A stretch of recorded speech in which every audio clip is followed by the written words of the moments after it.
Depuis que certains youtubeurs commencent à avoir des contacts directs avec certains clubs, leurs analyses ont un petit peu changé. Je leur comprends, mais quand même il y a quelque chose, je ne veux pas paraître bête, comme vous aussi, les fans. Il y a des choses qui se passent sur le terrain, ça se voit et ça se comprend, comme le cas de Rodrigo. Il n'a rien à foutre au Real Madrid. Par exemple, prenons le cas de Vinicius et de Mbappé au Real Madrid.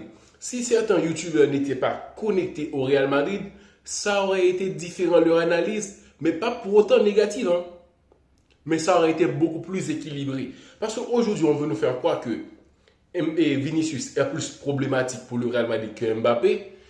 Et par rapport à leur information interne, on comprend, tranquille.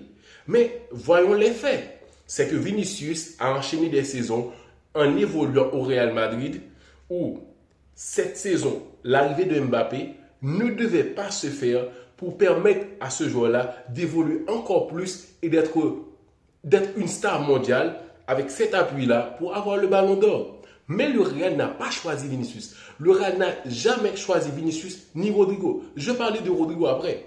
Donc, l'arrivée de Mbappé a tout changé. C'est ça que les gens refusent de dire. L'arrivée de Mbappé a tout changé. Le Real Madrid avait une équipe beaucoup plus. Et il y avait la fraternité qui se ressentait. Donc, on va me parler des choses hors terrain, alors que sur le terrain, on voyait qu'il y a cette dynamique de je me tue pour toi, tu le fais pour moi. Il y a des passes filtrées. Il y avait tellement de choses. L'arrivée d'Mbappé a changé tout ça. Et on va me faire croire que ce joueur-là n'est pas problématique pour le Real Madrid. C'est quoi être problématique? Le Real jouait bien, avec un football qui n'était pas vraiment exceptionnel, mais quand même solidité. Et il y avait un plan de jeu, mais l'arrivée de Mbappé, il n'y avait plus rien. Comment quelqu'un veut me faire croire que par rapport à ces informations internes, que Mbappé n'est pas problématique pour cette équipe? Les choses qui ont généré après son arrivée, Vinicius qui en baisse, Vinicius qui n'a pas gagné le ballon d'or, Vinicius qui n'a pas autant de soutien qu'il aurait dû avoir.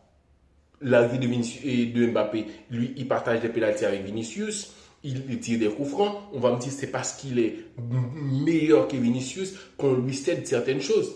Mais Mbappé, il a parlé. On sait tous que Mbappé n'est pas un joueur qui a juste lâché le PSG pour aller au Real Madrid, juste pour être un joueur quelconque qui va essayer d'avoir les choses petit à petit. Parce que certains, par rapport à leur information, encore une fois, essayent de faire croire que Mbappé, il n'a rien demandé de comme quoi je veux tirer des pénaltys, je veux avoir les coups francs, mais juste que peu à peu, on commence à le céder certaines choses parce qu'il travaille beaucoup plus. Non, franchement. Donc, j'aimais beaucoup plus l'aspect de ce qu'on voit sur le terrain. Le terrain parle, ok?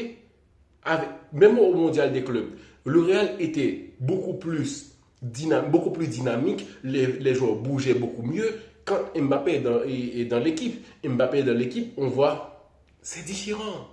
Le vibe est différent, la fluidité est différente, ses déplacements sont différents et ça gêne l'équipe. Il prend beaucoup trop de place. Je me demande, qu'est-ce que fait Vinicius au Real Madrid et Rodrigo? Dans le cas de Rodrigo, il y a deux choses, selon moi. Soit il a peur d'aller affronter son destin avec un nouveau défi, ou il est juste un joueur qui a atteint son limite, qui a atteint sa limite, il veut juste rester au Real Madrid, là où il y aura de visibilité, de l'argent et tout ça, tranquille. Parce que je ne peux pas comprendre tout cela que Rodrigo est un ailier gauche. On n'a jamais vu Rodrigo à 100%, mais on a vu des prestations vraiment exceptionnelles de Rodrigo qu'on a envie de plus. Mais au Real Madrid, on sait très bien qu'il n'y aura pas de Rodrigo Prime. On a juste des Rodrigo à 50% et ça a été génial. Donc on aimerait tous voir Rodrigo à 100%, mais au Real, ce n'est pas possible. L'attaque, c'est de Mbappé, Vinicius. Il n'y a pas de place pour un troisième. Et il n'y aura pas autant de temps de jeu pour quelqu'un qui sort sur le banc pour aller jouer. Rodrigo, qu'est-ce que tu fais au Real Madrid? Fais-nous comprendre.